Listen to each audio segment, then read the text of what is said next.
If you're dating somebody for more than a few weeks, you are going to have conflict with that person. You're going to have disagreements with that person. How you are able to navigate that conflict is the #1 predictor for long-term relationship success. So I'm going to give you 2 very quick and easy tips to implement that will improve your odds of navigating that conflict successfully that I have learned in my relationships. One thing for you to do as an individual and the other for you to do as a couple. As an individual, it's important that you find strategies for emotional regulation, not avoiding or suppressing your emotions like I did for 20 years, but learning to be with them safely without blowing up or shutting down. Being able to feel the frustration, the anxiety, the confusion that comes up when there's conflict and still be able to engage in the conversation in a healthy way, or at least know that it's time to pause. Breathing exercises can be very helpful. Experiment with some different things like box breathing, Wim Hof, whatever it might be for you, whatever works for you and helps you settle back down into your body. I personally like some kind of movement,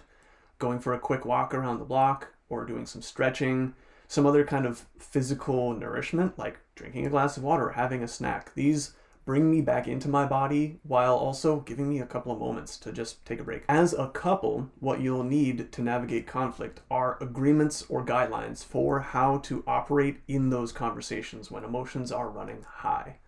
In my past relationships, conflict would just kind of happen suddenly, and there weren't any kind of rules or guidelines, so things would get pretty ugly pretty quickly.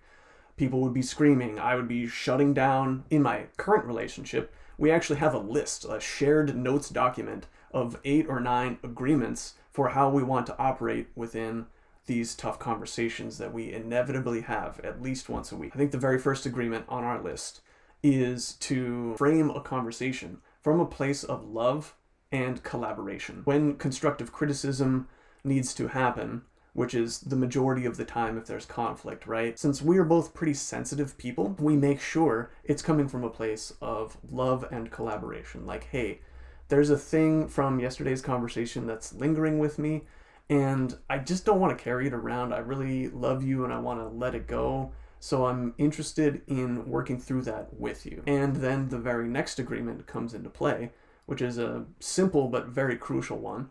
I check in about, hey, is this a good time to have that conversation or should we wait till later? This gives us both an opportunity to feel ourselves and where we're at in that moment and actually ask, am I ready for that conversation? Am I emotionally stable enough, or am I busy, distracted, frustrated about something else?